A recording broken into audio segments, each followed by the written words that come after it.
Warning, this episode is going to contain a lot of swearing. Here we go. Where the F did the F word come from? Which profanity was known as the monosyllable? And which place names originally had swear words in them? Beware this definitely not safe for work edition of Swear Words Unravelled.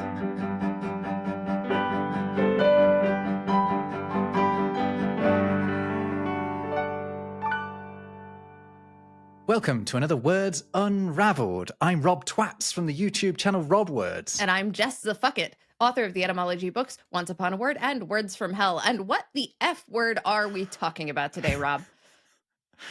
Oh, gosh, that felt so strange. I'm so nervous about this one because we're talking about swear words, curse words, profanity in this edition of Words Unravelled. And for the record, I promise this was consensual. There may have been some mild bullying, but ultimately we got there, and Rob did very generously agree to talk about this topic. This has been a heavily requested episode, by the way. You know, someone commented under a recent video that I have all the sensitivity of a Victorian woman. So, a Victorian lady, indeed. So I've got myself this, just to give myself a good fan. If it all gets a bit too much for me. Because I think this is gonna be a bit blush heavy, this one. I mean, I might get there too. Some of these are a little tough to talk about. At least without giggling. I feel like we should go in hard and get one of them. Oh, gosh, I'm already double entendres. Let's go in with one of the harshest ones up top because it's fascinating and there are all sorts of wrong theories behind where it comes from. Should we start with fuck? Yes, you did it. Excellent. Off to a great start. Look, we're already here. And yeah, absolutely. Like, what the fuck indeed is up with fuck? And the answer is a lot of things. So there are theories that it's an acronym, right? We've talked about this before. Yes, it is not true. It's like the different acronyms include like fornication under consent of the king or for unlawful carnal knowledge. It's nonsense. This is all nonsense. The word fuck is centuries, perhaps even upward of millennia old, older than any acronym. In fact, acronyms are a relatively recent thing. They're like an industrial era and later thing. Yeah, it's a mode of wordplay that we've only come up with in the last couple of 100 years. Whereas, people describe swear words as good old Anglo-Saxon, and I think we can probably say that fuck is, Anglo-Saxon is certainly a Germanic origin word, isn't it? One of the reasons we say that Germanic words are sometimes considered to be more basic or more vulgar, either in the profane sense or in the common sense, is because of the dynamics between the Norman invaders and the Anglo-Saxon people. A house and a mansion are both from words that simply mean house, but because the Normans lived in a maison, now we think of a mansion as being a fancier house than the word house, which is just Germanic. And that happens with words like fuck and shit, too, which were probably just words for those activities. Although, because of those activities are kind of private, they were always a little vulgar, but they became more vulgar over time than words like defecate and intercourse, which are very Latinate. Indeed. And what will be a pattern throughout this episode is that words have started off as having a perfectly benign meaning, or even, pseudo-scientific in their meaning, as in they're just the word for the thing, right? But they've come to mean something, worse, as they've been used in different ways. Another point against the idea that fuck is an acronym is the fact that some of the words that make up these supposed acronyms just didn't exist or were spelled differently at the time when fuck is already recorded. And although it has a range of spellings over the years, like none of them would align with for unlawful carnal knowledge. Like knowledge started with a C at the time. Yeah, exactly. Acknowledge. Right. Yeah, well, or some variation on that. But they're all a little bit mysterious, a lot of these swear words, but it seems like fuck probably has an ancient root that meant something like to hit or something like that, which would interestingly link it to the Latin pugnus, which is what gives us the word pugnacious, which is someone who's a bit punchy, or quite literally someone who's a bit punchy, a pugilist, which is a boxer, which I think is quite interesting, the idea of it meaning to hit or to almost to break something, because we do use it to mean that now. It's fucked means it's been broken. That one's from a Scandinavian source. Like that theory would trace it back to Old Norse, correct? Right. No, yeah, perhaps so. There are a couple other options. It could be an evolution of the Middle English fike, meaning to move restlessly, to fidget, or to flirt, which would mean it's from a Germanic source describing rapid movements, which would connect it to German and Dutch words for fuck. Right, which is ficken here. Mm-hmm. That theory is also supported by the fact that other Old English words for rapid movements were also used for sex, like the Old English sweefen, meaning to move lightly over, or to sweep, which was sometimes a word for like used as a euphemism for sex too. Want to come upstairs for a sweep? Right. And then there's also like you'll also come across the proper name John the Fucker, right? Which is recorded in Middle English, and the surname certainly predated that moment, but John's name is thought to have a different meaning entirely and to not imply someone with a prolific sex life. But it might mean someone who is, it might mean like John the Restless, someone who is fidgety. So it could be related. This is so often the best evidence that a word was relatively benign, is that they appear in surnames. And this is going to come up again a lot of times. And they appear in place names. You just mentioned John the Fuck. But there was also a Rick Windfuck recorded in the 13th century.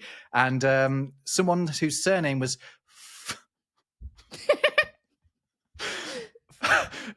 or one You word. can do it. You've got this. I believe in you. Mr. Fuck by the navel. Oh, poor dude. Oh, wait, so like what did that actually mean then? I don't want to know. Is no hole sacred? Oh, See, this is my first blush of the episode coming on right now. Also, there's a place name in Bristol. It's not so called anymore. In fact, what we're going to see is, because I've researched a lot of these sweary place names, most of them have turned into something a lot more sort of gentle today. But this name has just been dropped altogether from this place in Bristol. But it was originally called a fucking grove. That's great.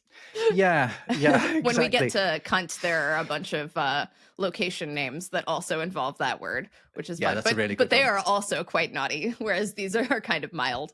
There are a lot of shitty place names too. Oh, and another one. This is really good evidence that the word "fuck" was at one point, not a swear word. There's a bird, an old name for the kestrel, is windfucker. That's great, and that kind of implies the rapid movement thing too. That might be my favorite theory. It's the striking of the wind or the rapid movement. Exactly what you say. Nowadays, there are dialect words for the kestrel which are windsucker and windcuffer, and you can well see how those can have derived from the idea of the wind fucker. This is a good illustration of what we've discussed before as the process of pejoration, a word becoming more profane over time. But like fuck has had some waves. Like it has also endured some amelioration now. Like you probably still wouldn't say it in front of your grandma, but like if you say like what the fuck, most people will not blush. Some people will not blush. Yeah, I wouldn't say it in front of my grandma. Although, as we've established in a past episode, she's dead. So R.I.P. grandma. Poor grandma. But we should discuss why words for sex are swear words at all, really. Right. And I mean, part of it is just that it is an intimate and awkward thing that we don't like to think about everyone doing. Yeah. And also there is the attitude of old that it's a subjugating act as well. Power dynamics always. It's all about power dynamics.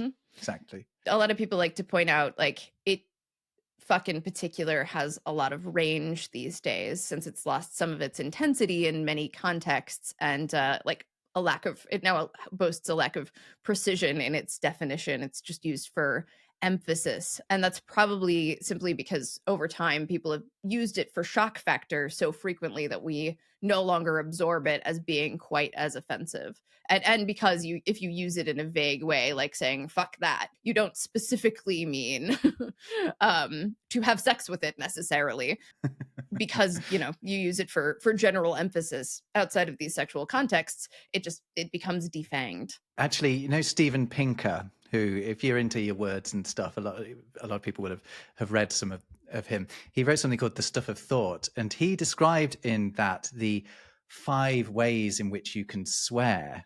And he takes the F word as the example. I'll tell you what the 5 ways are. Number 1, descriptively, e.g., let's fuck. So it describes an action. Idiomatically is number 2. It's fucked up. So yeah, using it as part of an idiom. Abusively, fuck you. Emphatically, the one you've just mentioned, is fucking excellent. That's fucking amazing. Or cathartically, oh, fuck. Yeah. Fuck. Oh, yeah, one of those.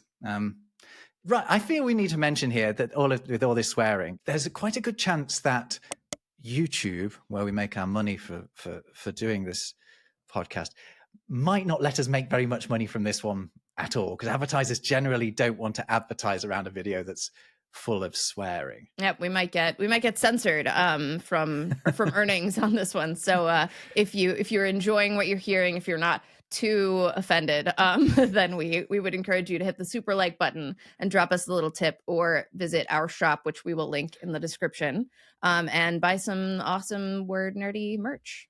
Yeah, in fact, I'm wearing some awesome word nerdy merch. My new favorite T-shirt. I love it. Designed by Jess's sister. I love it. The astronaut. I wanted to wear astronaut T-shirt. I wanted to wear your hardcore Thorn shirt for this episode, but I couldn't find it. So I'm also wearing the same shirt.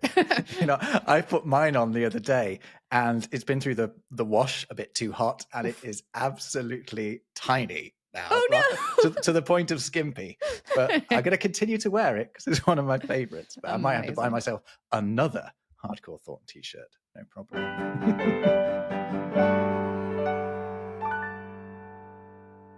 I want to wrap up fuck with a mention of our old pal George Carlin, because a lot of people will already be in the comments typing a comment quoting George Carlin's routine in which he described the origin of the word fuck.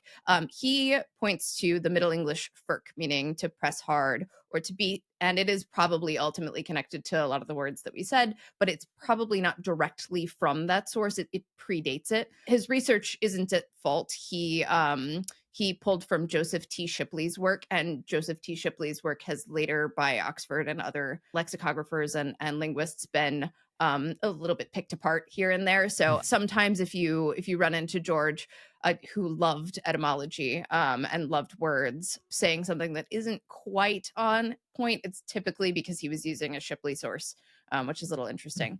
But the reason I bring him up, Shitley to me. I mean, I'm sure a lot of his work is well regarded, so I don't think he was totally off base. Just like some of his facts were off. Maybe they'll say that about us in the future too. So. I think they're saying it already. But anyway, anyone with a passing interest in this topic is also likely aware of Carlin's 1972 7 words you can never say on television routine, also called the filthy words routine, which included some words that we'd use today and others that are a little less scandalous or vulgar today. His list was shit, piss, fuck, cunt, cocksucker, motherfucker, and tits as words emblematic of censorship. Even though I would say like bitch, goddammit, and asshole certainly belong on that list as well. Though, have you ever heard TV stations bleep the word asshole? They'll bleep the word hole, but not the word ass. I was amazed to find when I worked for the BBC that motherfucker was treated as a different swear to just fuck. It was seen as a more severe swear word. And actually it is very much the case. It's considered as such by the communications regulator. What is it, too specific? So someone who was making those rules was like, no, not my mom. Yeah, maybe. It could have been that. But, attacking mothers is a big trope for swear words around the world. And also discussing sex and sex with said mother is sort of the pinnacle. And I've got the list here actually from Ofcom, which is the British communications regulator, but therefore the broadcast regulator. And what they did was a few years ago, they asked 200 people to give their impressions, how they felt when they heard certain words. And from that, Ofcom compiled a list of swear words running from mild through medium to strong to strongest. Does it include religious oaths too? This is what I thought was interesting when you were just going through words that you think are very severe. You said "God damn," and I think. I mean, No, but you taking the Lord's name in vain, I really do think in Britain is considered slightly less of a severe tort than it is in the United States. And I think that kind of does track with history. But I will say that on the mild list of ofcom, so we have arse, bloody, bugger, cow, crap, damn. Hang on. Aside from ass, like literally none of those are an issue this side of the pond. Well, that's what I mean. So these are the mildest, right? Oh, okay, But all right. Jesus Christ is on there. Huh. Minga is on there, which I thought was a bit of an What odd does one. that mean? I don't even know that Minga, word. yeah, it just means an ugly person is a minga. All right. Yeah. And sod off is on there. To tell someone to sod off. Sod being a reference to Sodom and Gomorrah. Oh, okay. Yeah, that makes exactly. sense. So it's sodomite being someone who behaves in the way that they did in Sodom. And then you've got medium, you've got arsehole, balls, bint, bitch, bollocks, bullshit. Balls is considered more vulgar than some of those. Huh. Yeah, it's considered more vulgar than bugger, which I definitely wouldn't have said in front of my nan. Then in the strong list, we've got bastard and beaver, which is an interesting one. Those don't strike me as like, they just sound like silly, rude words. And like bastard is also like a factual term in some cases. Yeah, like not I mean, a nice one, but. They've got beef curtains on here as well, which I don't. What's that doing in there? We've also got minge, which is actually a Romany word, a traveller word. Punani, pussy, snatch. We're building up to the strongest. Then there's the strongest. There's just a 3-word list there, which are deep breath, cunt, fuck, and motherfucker. What would you consider the distinction between like an oath, a swear, a curse, or maybe cuss is a separate type of word? Would you consider all those the same thing? I actually have always thought of curse as just being an Americanism for a swear word. We don't call them curse words in Britain. And I've not heard them called an oath. That seems very antiquated to me. I mean, you hear of minced oaths, which is when someone says something very similar to a swear word to avoid saying a swear word. I mean, all of them kind of come from the same idea. It's like judicial swearing or solemnly swearing by a deity, and therefore like cursing a deity. And cursing can also imply like invoking gods and spirits to wreak misfortune on others. There was this Victorian thinker, John Ruskin, who defined swearing as invoking the witness of a spirit, but cursing as invoking the spirit's assistance in mischief you wish to inflict, which tracks with like the witchy sense of cursing. But he was very pedantic about like how one chose to use profanities. He said that those who use swear words as curse words and curse words as swear words interchangeably are ill-educated and ill-tempered people who are merely vomiting empty words indecently, as opposed to someone who uses them the right way. So through this episode so far, have you been differentiating between curse and swear words? No, not really. Okay. Yeah, because I wouldn't, despite you having just explained it to me, I wouldn't be able to do that. There is a difference between like obscenity and profanity. Profanity is always words. Obscenity can be other kinds of art. One notable case from history is Fanny Hill, right? The woman who gave us the word fanny, which means something a little more profane on your side of the pond than on mine. Yeah, it's quite a sort of funny word for a lady's front bottom. Yeah, over here it's much milder. It's the back also, or at least for most people. I'm sure there are some people who consider it. It's also a nickname, so there's that for like Frances. Fanny Hill was this 1748 novel called Memoirs of a Woman of Pleasure, or Fanny Hill, and it's considered one of the first instances of English novel-length pornography. It's also a delight. I highly recommend. It's in the public domain, so go enjoy yourself some Fanny Hill to experience naked loins, quivering bits, nether mouths, and palating exquisite relish. Beautiful. We should mention Lady Chatterley's Lover. Oh, yeah. By the way, because Lady Chatterley's Lover is single-handedly responsible for, in Britain, the publication of swear words in dictionaries after the 1960s, because before that point, there were profanity laws that prevented it, public obscenity laws that prevented it.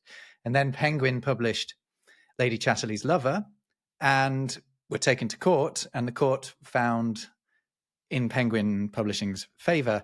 And as of that point, the obscenity laws were not enforced in the same way, and it meant that people felt much more free to put swear words into publications. There are a bunch of like tests, like they're always trying to figure out what the best test is, and it always seems to like read like the person who is making the test feels particularly embarrassed about the words or something like that. Like whether the average person applying contemporary community standards would find that the work has prurient interest, or whether it makes someone have lascivious thoughts or arouses their lustful desires, things like that.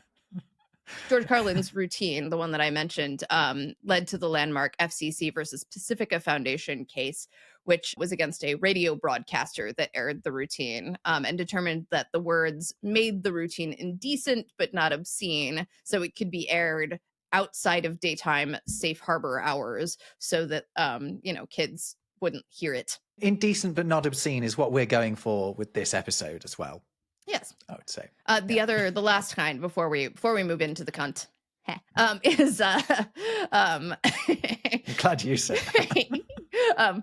Is an expletive, which was originally just a word like "oh" or "fi" in Shakespeare and other kinds of verse, meant to like fill out the rhyme scheme essentially, and also to like express large emotions. But one of the reasons we sometimes associate the word expletive with swearing is because in the transcripts of the tapes from the Watergate scandal, the phrase expletive deleted was used in the place of Nixon's swearing, and it became kind of a meme. Before that, it was less common to hear words like that referred to as expletives.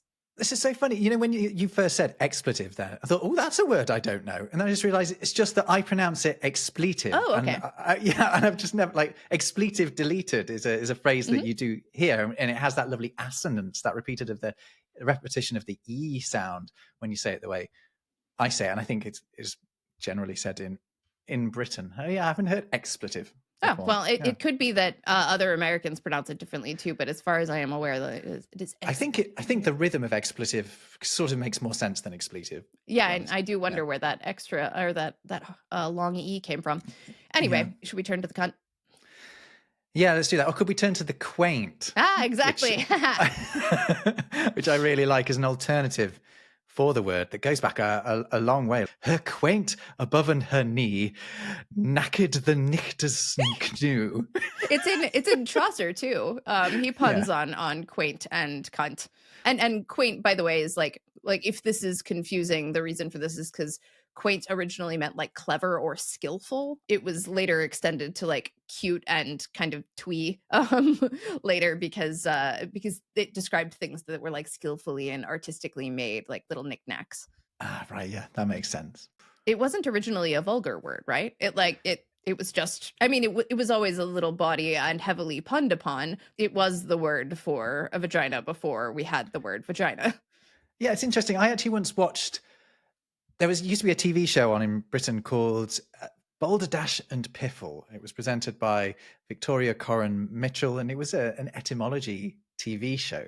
How much would we love that now? Mm-hmm. And on it was a very famous feminist, a woman called Germaine Greer. I don't know how famous she is in the States, but she's Australian, but she was quite a big deal in Britain. And she did a whole video section on praising the word cunt as an alternative to so many of the words for pudenda. Which is a worse word, in my opinion, for its literal meaning. It's not nice, is it? It's not nice.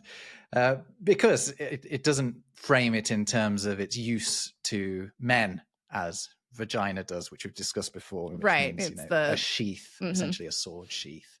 Yeah. But evidence of the lightness of the word cunt, the pragmatic use of the word cunt, again, comes in place names, doesn't it? Yeah, yes, like Grope Cunt Lane, which would be the famous Grope Cunt Lane, a place where you would go to find sex workers. Yeah, indeed. There's one in Oxford, but they've been found in other places. In Lincolnshire, there was a cunt well wang, and in Kent there was a shave cunt well, but that is now called shingle well, which I think is a rather better name. You might have to confirm this for me, but my understanding is that there is a grape lane in York that used to be a grope cut lane. Yeah, I believe so. I believe so. People's names, you've got Godwin Claw Cunt, recorded in 1066. That sounds exciting That's and quite good, isn't it? terrifying. That's a horror movie right there. Yeah, exciting. Sure. Gonoka Cuntless was recorded in 1219. Aw, poor Ganoka. John Phil Cunt in 1246. There was a Robert Cleave Cunt recorded in 1302. Not great. And a Simon Sit by the Cunt recorded in 1167. Simon, you're supposed to interact with it, not just sit by it. Well, don't worry, because there's also a Bell Wide Cunt who was recorded in 1382 who can tell him what to do with it. Oh, that was grim. Oh, Belle. The word cunt was actually historically also used to mean the act of sex as a sort of extension from, it meaning vagina. What is that, like fingering? Is that the idea there? Is you're just describing the body part? Yeah, I don't know. I guess it's a bit like, what might you say today? I'm going to get some D, you might say these days, right? Or getting dicked is also like a way of saying, yeah. there you go.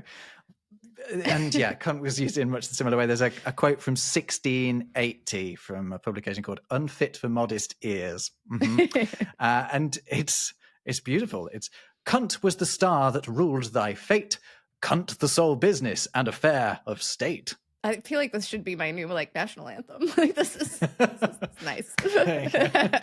all hail cunt. That's so good. I also want to mention that something that someone commented under one of our past videos while requesting the swear word episode. They said, make sure that you mention the Welsh word for jellyfish. It's a slang for a jellyfish, which is cont de mur, which means cunt of the sea.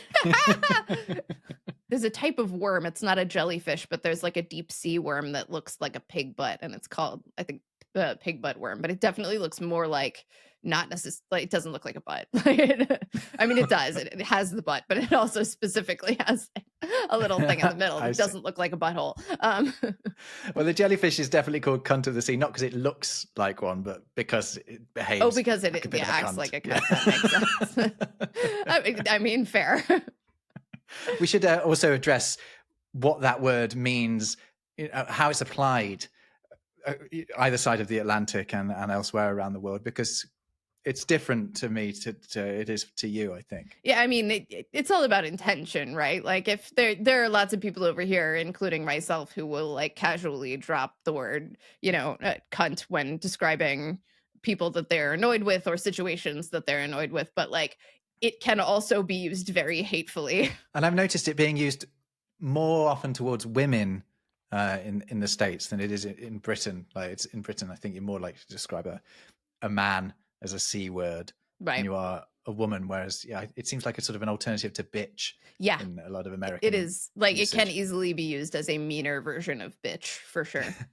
I have observed before that in Australia it can be anyone, basically. Yes, exactly. They use it much more freely. It still has a great deal of impact, though, in Britain, and it's a word that one saves up for use in special occasions normally. Still, the way Australians describe it to me is I call me mates cunt and me cunt's mate. That's very good. I'm glad you didn't go too hard on the accent there. Yeah, no, that could have hurt somebody's feelings. We have another insult that actually evokes the word cunt, but is much more mild. We describe someone as a Burke, which is actually a shortening of the rhyming slang Berkeley or Barkley Hunt, which means very nice cunt. Yeah, rhyming slang is fun. By the way, we haven't discussed the origin of this word, like what it means essentially. Oh yeah, that's what we. Yeah, I mean, yes, it is. It is an old English word, but it might even be like a very old word from Latin. Even it could be related to cuneus, meaning wedge, or from the Latin cunus, which we see in cunnilingus. But all of them, either way, it's probably from a Proto-Indo-European root, meaning like a hollow place, or one meaning a woman, or one meaning like a gash or a slit. Yeah, it is sort of amazing that there are these similar words in the Romance languages, like the French word con, which is a swear word for an idiot, but really has ultimately the same meaning as cunt does. Yeah. A few of my favorite literary references involving like cunt puns include like, well, there are two from Shakespeare, two big famous ones. There are more than two, but Twelfth Night, by my life, this be my lady's hand, these be her very C's, her U's, and her T's, and thus makes she her great P's. And then in Hamlet, he has the line, like, do you think I meant country matters, after he offers to lay his head on Ophelia's lap. It's it's a good one. He uses the word cut sometimes as an alternative to it as well. Shakespeare does, I've noticed. Talking about P's and U's and C's. I mean, when we talk about to pee, we are evoking the word piss. Piss, right? Yeah. In the same way as when we talk about effing. How vulgar is the word piss? Like, because it strikes me that like a lot of British people say like I'm pissed or whatever, like, and to mean drunk, to be pissed here is to be angry, but it also like I feel it's like a mild insult to me. Yeah, I was definitely brought up told that it was a swear word and not to use it. To tell someone to piss off would be harsh, right? But to describe yourself as, oh, I'm a bit pissed after 3 or 4 pints, you get away with it. And etymologically, it's relatively. It's just the sound of like it's imitative of the sound of pissing, like.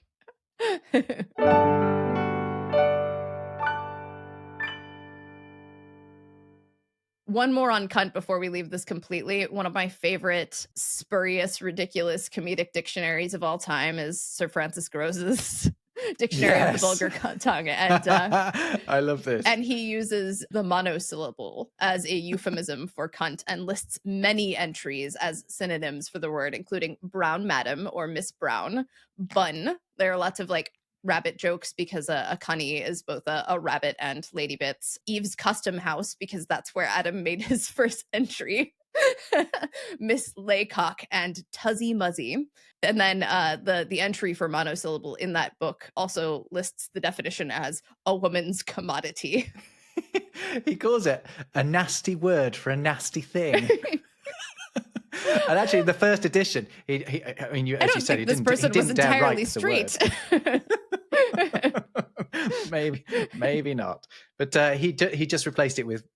He didn't dare write a single letter of the word. Yeah, just the monosyllable. In the list. Yeah, exactly. But in later editions, he did allow a C and a T, I think, just to give a bit of a clue as to what he was going on about. In 1966, another slang dictionary by John S. Farmer and William E. Henley listed 552 synonyms for the monosyllable, including heaven, hell, low countries, nature's tufted treasure, fumbler's hall, seminary, and aphrodisiacal, I can't even say it, tennis court. Aphrodisiacal. Sorry, aphrodisiacal tennis court. Yes. Because that's where you play, right? Okay, I mean, that's my favorite term for it now, since monosyllable, which was my favorite one after you just said it. Oh, so good. Oh dear me. We have a few more rude words for women's genitals. Not too many. We're almost at the end. But I'd say twat or you would say twat is another one. Would. And that one's I would, because it's twixt your legs. Oh yeah, so there are a couple of theories for this one. There's another one that I like a bit more than the twixt one. So do you know where the word dildo comes from? Yes. Okay, good. Tell me. Dildo and also nonny, which is another word for a vagina, another slang word. They both come from songs, right? These are sort of filler sounds. Someone sent me a clip a few weeks ago of a man just singing, with a dildo, with a dildo, just in this really jolly, naive way, because it was just a filler noise, like with a tra-la-la, it could well have been. And also another one of these, there's a song that includes one of these that goes, twit ye twitty twatty fool, twit ye twitty twatty. And twit twat is a sort of filler noise from songs where there aren't lyrics, but they want to sing something. And one of the possible theories for how twat comes about is that it comes about in the same way as nonny and dildo, in making this transition from it being a term from music to a term for something down below. The work that cemented dildo as not just like a a ditty word, but like a euphemism for the act of sex, but as an actual sex toy is from 1592, which you made it like, I don't know that I would have guessed before many years of research on this that the word dildo as a word for a sex toy went back to 1592, but it's in this fantastic poem. Highly recommend it. It's very filthy. And it's called The Choice of Valentines, or The Merry Ballad of Nash His Dildo. And this poem is narrated by a man enjoying a sexy romp with his lover, who is a sex worker. And after they enjoy a detailed, hip jerking, leg flailing mutual orgasm, she still wants to keep going, but he finds that his faint-hearted instrument of lust hath falsely betrayed our equal trust. So he hands over his trusty dildo and then describes her launching into this lengthy and bittersweet ode to it as she gets herself off. With a dildo. For by St. Runnion, he'll refresh me well and never make my tender belly swell. That being the dildo. Yeah, it's true. It's fabulous. Lovely. So hang on. So now that we're on phallic shaped objects, there are a couple words for actual phalluses that are ruder than phallus. I would say dick is pretty mild. Like calling someone a dick is like, wouldn't say it in front of Grammy. Sorry, Grammy, if you ever listen to this. But actually, that's in my book several times too. Like, worry. Anyway, but I'd say that's a relatively mild one. No, and it has a very gentle entry into the lexicon as well, because nicely done. Because it's just, the nickname for people called Richard. Yeah. it does just come from that. It's a generic person's name, like we use Jack. There is, for example, you could have a Dickadilver, which is another word for a periwinkle. You could have a Dick a Tuesday, which was a will-o'-the-wisp, or a spotted dick. Indeed. Oh, delicious. Oh, I just fancy some spotted dick. Don't clip that out. And a dick ass was another term for a jackass. Oh yeah. And Jack was similarly used as like an everyman kind of name, like Tom, Dick, and Harry. And yeah, that's the best example of how the word dick was being used in the jackass. We're just talking about Tom, Dick, or Harry. And how does that come to mean your penis? Well, you're just talking about your little fella, your little man, your little dick. Just like Johnson, it's just your guy. Dickhead is pretty harsh. Yeah, I'd say we use it quite a lot. Like you're acting like a dick is a mean thing to say to someone unless they deserve it, right? Yeah, and again, it's a word that I'd have got a slap for as a child, but I would use now without too much fear. That one has gone through pejoration in that it has become more vulgar over time as well. Whereas the ones, some of these have gone through amelioration, meaning they've become gentler over time. Yeah, we should talk about cock, which came up in a past episode. Yeah, didn't it?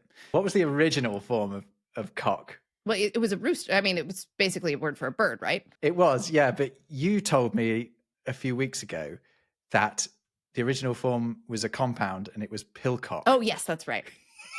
Yes. Pill meaning skin. Yes. It's your skin rooster. But I did find an earlier, the Oxford English Dictionary references, it has a note on the entry for cock, and it says earlier uses of it, not as part of a compound, are uses of it in a metaphorical sense. And a quote it's got from around 1450 is, "I have a gentle cock, and every night he percheth him in mine lady's chamber." There you go. Aww. Yeah. So those are the earliest references to cock, meaning a penis, but it's transferative. It's not using the word to mean that. It's using it as part of an extended metaphor. Right. But do you know why a spout, like what do you call it? A faucet, a tap, is called a cock sometimes? You can have like a stopcock in your house, for example. It doesn't have anything to do with its resemblance to a phallus, does it? Does it? No. Okay, I wouldn't think so. Or the fact that something comes gushing forth. I mean. Gross. Oh, God, Rob. No, it's the fact that it's the original ones were kind of in the shape of a rooster.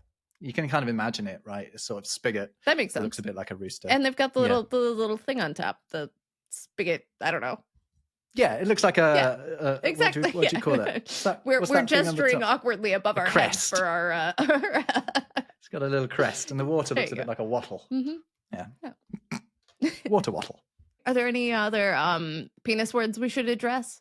I mean, we could just shift a little bit lower to the balls. Yeah, I like that. Balls is fine. Bollocks, by the way, it comes from balls. Ox is an old suffix that just means little, right? It comes up in other words as a diminutive. Balls is a word for balls because they look like balls. Like Yeah, bollocks means small balls. Little balls that you've got going. Bullock is like a small ball. A buttock is the little bits that make up your butt. You could have a bittock, which was the runt of a litter, or a wretchock could also be, the weakest of a brood. By the way, I do find it satisfying that scrotum is quite literally a little sack or purse for the testicles, and the projectile material stored there. It's from the Latin scrotum, which meant purse. Does bollocks get used in the States at all? Not unless you're trying to sound British. Okay. I particularly like it, actually. I think it's very good. Yeah, You can say someone is talking bollocks. It means they're talking rubbish. It's got some good uses, and it's a very satisfying set of sounds.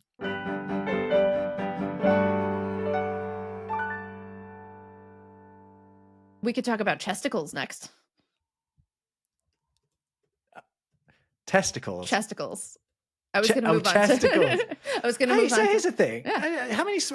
They get largely left alone in terms of swear words, right? There are rude terms for them. Tit, I would say. And I bring this one up because, like, it's not really a swear word here. I mean, it's more rude than saying breasts, but, like, I don't think it would get bleeped on an American show. I don't know if you called someone, like, tits or something, then maybe. And that's, like, George Carlin, in his routine, he did flag it as one of the words you can't say on television. So maybe now it has ameliorated a bit. Yeah, we have that explanation of why in Britain we say titbit, and in America you favour tidbit as it being to avoid the word tit. I don't actually know if that's really true, and if it's because we have this idea that the Americans were terribly squeamish, when they went over. They were religious types, they don't like you saying God in your swear words, and they certainly don't want you mentioning tits just in passing. But we still call, like, titmice, like, that's still, titmouse is still a bird, so...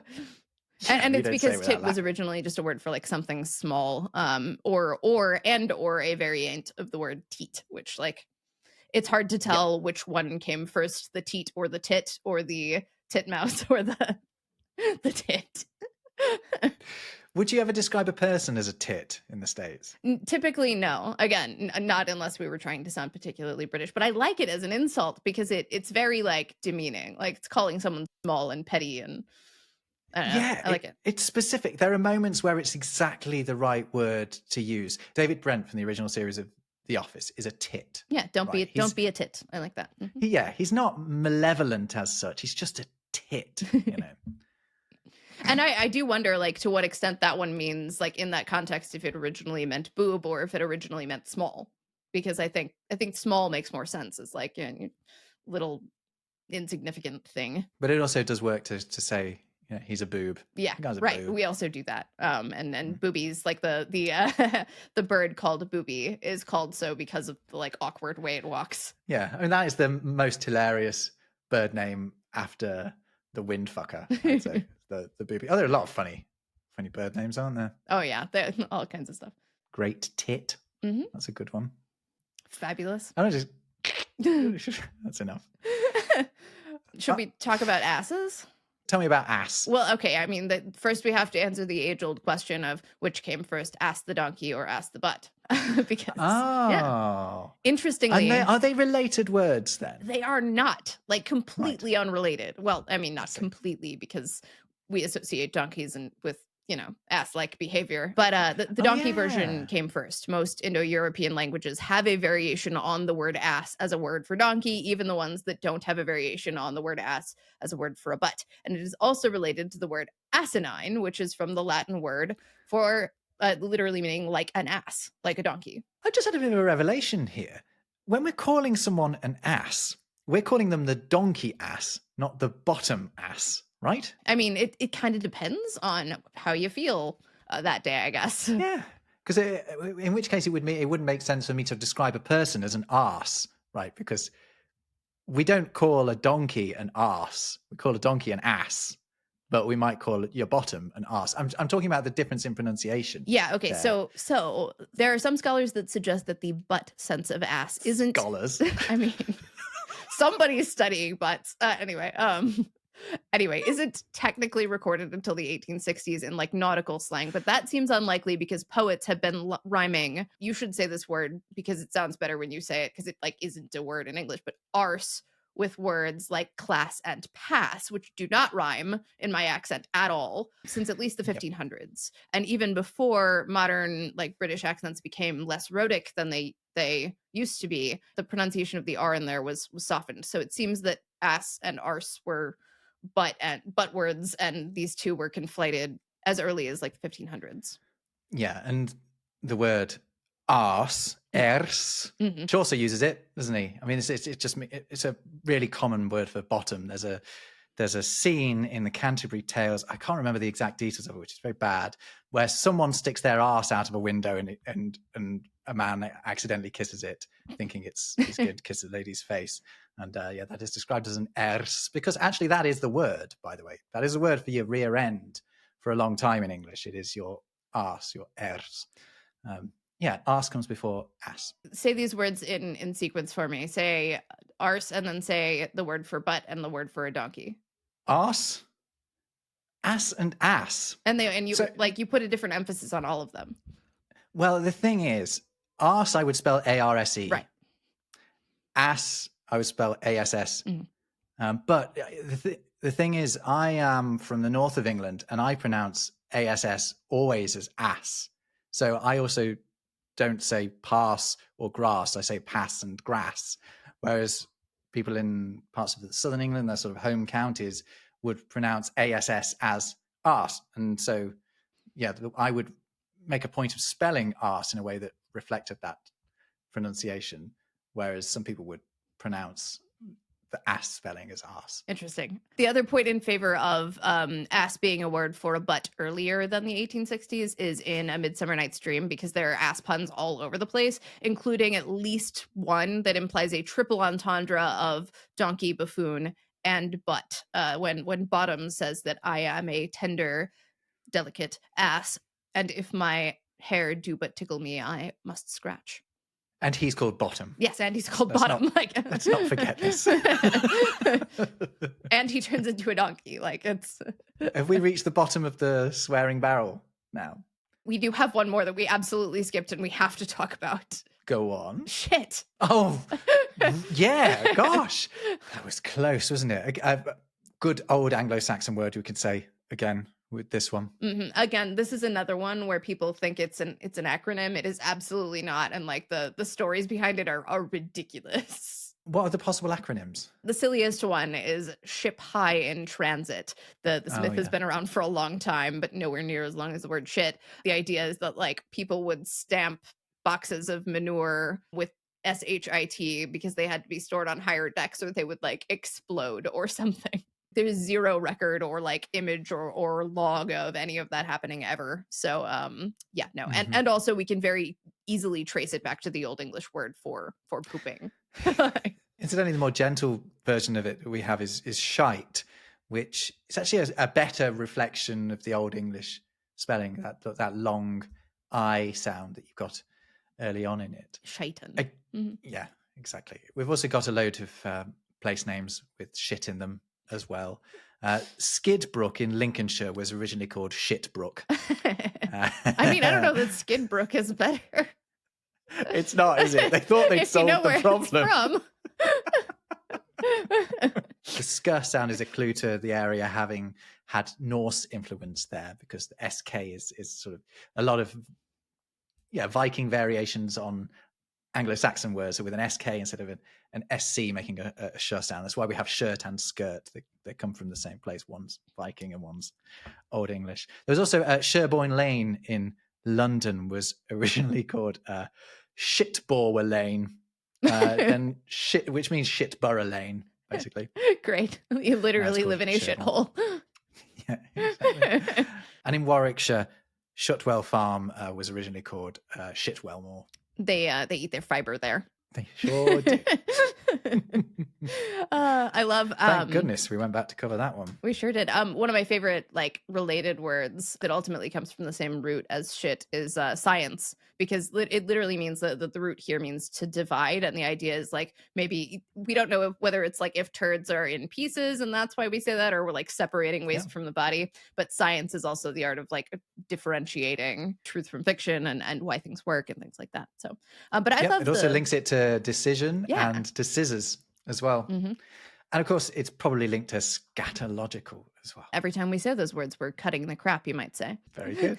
Very good. I love the versatility of this word too. It's one of my favorites because like I feel like it's not particularly like insulting anyone's body or anything, because everybody poops. Everybody poops. Exactly. And I like that someone like something bad can be shit, or it can be the shit, and therefore it's very good. It can be a general cry of frustration like shit, or one of excitement or wonder like shit. Or you can shit bricks or the bed, you can go ape shit, you can endure a shit storm, you can engage in an activity for shits and giggles, much like we have been doing. And you can be a shit heel or a sack of shit if you get shit faced and start enough shit.